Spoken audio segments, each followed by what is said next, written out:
Raids can have some of the most fascinating content in any game. You throw a group of players together, you put them with the hardest content in the game, give everyone responsibilities, mechanics are introduced that can wipe the entire team, and you have the possibility of incredible loot at the end of it all. It sounds perfect until the community figures everything out. Yeah, I'm sorry. Get your fucking dick out of my face. I'm sorry. Christ. I'm sorry. The boss is right there. You have missed like 15 times. Calm down, bro. Okay, do it on this one. Do it on this one. Ina and Knight are both wearing the contest emblem. Like, what are you on about, You bro? guys are bitches, bro. I wish I could see you in real life to punch you in your fucking face. What? No way! Dude, he streamed it. I don't believe it. Because once the players discover the fastest strategy, the best weapons, the best classes, and the safest way to complete the raid, something starts happening. And everything I just mentioned before become requirements. And if you've played raid heavy games for any amount of time, you've probably seen this before. Destiny might have one of the best examples ever. When the original Destiny launched back in September 2014, nobody really knew what the game was going to be yet. There was a vendor named Xur, aka Wormface, who came around every weekend selling exotics and other materials for strange coins, a currency you can obtain from completing strikes that week. And during only his second appearance, Xur sold a Gjallarhorn.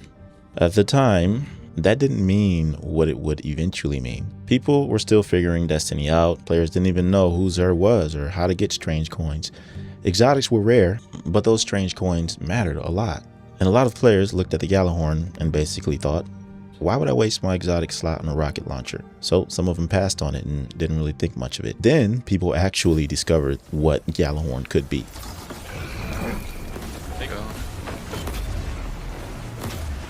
Oh my god. Oh my god. I fired 4 rockets. Oh my I shot 4 rockets, man. 4 rockets. That's actually insane. Man. And that decision haunted Destiny players for months, including me. Yes, I was one of the unlucky few who only got the Gjallarhorn after it was nerfed. And you guys know that was basically a shadow of his former self. Gjallarhorn became absurdly powerful because of its combination of rocket damage and wolfpack rounds. And before long, it became one of the most desirable weapons in the entire game. So yeah, this is where things really started to get ugly. Raid groups started requiring it. You will go into LFG, trying to play Vault of Glass or Crota's End and see some version of must-have Gjallarhorn. And if you didn't, good luck. Even players who knew the mechanics, had completed the raids, and were completely capable of doing the content could still get kicked because they didn't own one weapon. And what was worse is the weapon was largely tied to RNG unless you happened to buy it during that incredibly early window during Xur's appearance. Years later, Destiny players still joke about those LFG posts because they became such a recognizable part of the game's history. There are players who remembered being removed from Vault of Glass groups despite having more clears than any of the people who actually had the Gjallarhorn. Think about it. At that point, Gjallarhorn wasn't being used to determine whether you understood the raid. It became shorthand for whether the group thought you were worth taking in with them. And that distinction is important because this didn't start because everyone suddenly became toxic. Gjallarhorn was really that good. It made encounters easier, the damage phases a lot faster, it reduced the chance of something going wrong. So, from the raid leader's perspective, asking someone to have Gjallarhorn actually made sense. That's how things usually start. Something gives you an advantage, the community realizes it, then the advantage becomes the standard, and eventually the standard becomes a barrier. World of Warcraft had been dealing with its own version of this for years, and WoW might be an even better example because the way players measured each other has continued evolving. Yeah, we're gonna replace a few people just to make it easy and get her done. So if you get removed, no hard feelings. Don't take it personally. No cases to be made. Sorry. Have a good night. Have a good evening. During the Wrath of Lich King, GearScore became incredibly powerful. If you've never played WoW, GearScore basically takes the level of everything that you have on and condenses it down to a number. So higher number, theoretically, better gear. Simple. maybe a little too simple, because suddenly getting into groups wasn't always about talking to someone or demonstrating that you understood the raid. What's your gear score is the question, and if the number wasn't high enough, you weren't coming. The irony is that GearScore didn't actually tell you how good someone actually was and how they understood the raids. It doesn't tell you whether they understood the boss either, nor did it tell you whether they know their rotation. And depending on the version of WoW we're talking about, even the item with a higher score isn't necessarily the better item for your build. Yet GearScore became an incredibly convenient filter, and that's really what we're talking about here. Filters. Because imagine putting together a 25-player raid. You don't know these people. You have dozens of players trying to join. So you could individually inspect people, talk to them, figure out what they know, and decide ultimately whether they're capable of going or not. Or you could look at one number. Naturally, people started looking at the number. And over time, WoW developed even more sophisticated versions of the same thing. Today, you have Warcraft logs. Now, instead of simply seeing someone's equipment, you can go deeper and look at actual combat logs, damage, healing, boss kills, executions, parses, percentile rankings. You can compare a player's performance against other players doing the same content. And Warcraft logs is an incredible tool. It can tell you a lot.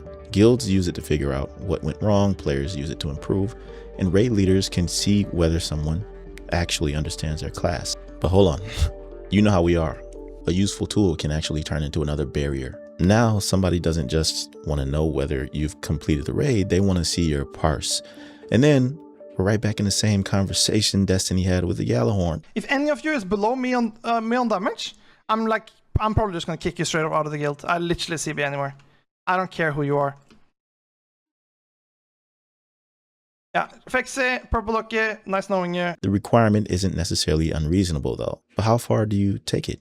Because someone with a lower parse score might have been the one handling mechanics, which doesn't require a high parse score. Maybe the group composition they were in was bad. Maybe they play a support heavy role, or maybe the gear wasn't as strong when the log was recorded. It could be all kinds of things. The number only gives you information. It doesn't give you the entire player. Okay, now I want to talk about another game, one more. And if you're familiar with Division 2, this gets a little more interesting because the game creates a slightly different problem here. The Division is extremely build heavy. Your gear matters, the talents, the attributes. Not to say this does not matter in Destiny or World of Warcraft, but the Division 2 is a unique beast. And when you get into raids and incursions, especially now, escalation, there's one gear set that's basically become synonymous with DPS. Striker's battle gear. And Striker has been goated since the Division 1. It was incredibly powerful there, and when it eventually made its way into Division 2, that identity came with it. Today, if we're talking about straightforward sustained weapon damage, Striker is simply one of the best answers the game gives you. So naturally, what do raid groups ask people to bring?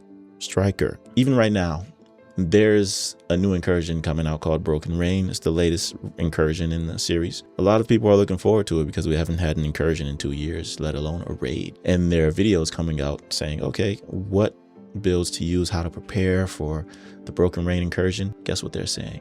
Striker and a healer. I mean, this is expected because everyone's assuming it's going to be a DPS check. And you can't really blame the players in this situation because look at what the content is asking them to do. A lot of the Division 2's raids and incursion encounters ultimately come down to killing something fast enough. You have mechanics, obviously. You need people performing certain jobs, but once mechanics are understood, many of the biggest moments in these encounters eventually lead back to a damage window. Now everybody shoots, kill the boss, get through the phase. And if you don't get enough damage, you're doing it again. So if the encounter itself keeps asking the same question, why would we be surprised when the community keeps giving it the same answer? Bring the damage. And if Striker gives you some of the highest sustained DPS in the game without asking you to completely reinvent how you play, of course it becomes a standard. That's where I think the Division 2 is different from something else like Gjallarhorn. Gjallarhorn became this incredibly powerful weapon, but a huge number of Destiny players missed and then had to hope RNG would eventually give them. Striker isn't some incredibly rare piece of equipment that only a handful of lucky players can obtain. You can craft it. You can find it through RNG with targeted loot, and you can put the build together instantly. So when a raid leader looks at somebody and says, hey, we're going to need you on striker for this, there's actually a reasonable argument behind that. The game itself has conditioned players to value that setup because the encounters consistently reward what that setup does best. And I think that's important when we're talking about elitism. Sometimes the community creates ridiculous standards. Yes, they do. Other times the game creates an environment where the standard is almost inevitable, but that doesn't mean every other build suddenly becomes useless. There are still problems inside these encounters that raw damage doesn't necessarily solve by itself. It can, but there are easier ways to do it. There are situations where the crowd control matters. There are situations where healing matters. And by the way, healing is part of the standard as well. It's like the yin and yang of what you need to go in with future initiative. Yeah.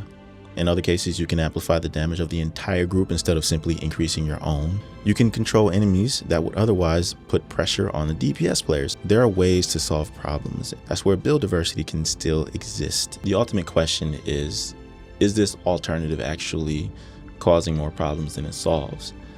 And if it is, then I wouldn't recommend it.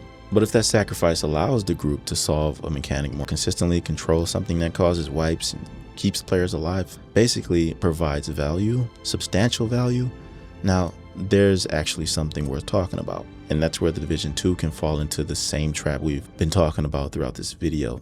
The best option becomes the standard.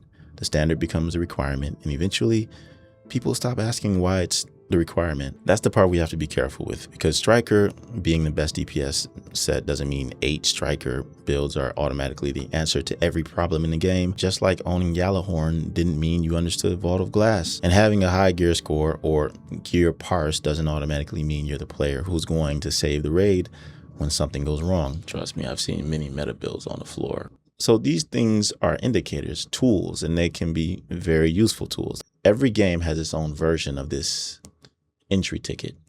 Destiny had Gjallarhorn, WoW had GearScore, and eventually logs and parses. Division 2 has the builds like Striker that become the default answer because of how heavily the content rewards the damage. Different games, different systems, same pressure. Raid groups want to remove uncertainty. That's the bottom line, and honestly, I can't blame them for that. If 7 other people are depending on you, being prepared matters. If you don't understand the mechanics, there are groups where you probably just don't belong yet, and that's okay. So if you don't belong and you know that and they know it, I don't call that elitism. That's difficult co-op content having a standard. What happens after the community discovers that standard? So the problem with raid culture is not necessarily that that door has requirements. It's when people are so obsessed with those requirements that we forget why the door was there in the first place. If you play high-level content like me and you're listening to this, you understand exactly what I'm talking about. I get it from both perspectives. It can get frustrating, especially when there's something that you really want and you can't get into a group, and vice versa. If you have other people slowing you down, this is an issue I think that's going to be around for as long as raids are around, and we're just going to have to deal with it. I just thought I'd add my 2 cents into this conversation. I want to hear what you have to say in the comment section below. Let me know what you think about this. Like the video if you found this intriguing. I appreciate you stopping by and watching to the end. And subscribe to my channel for more content like this. I'll see you in the next one. Peace.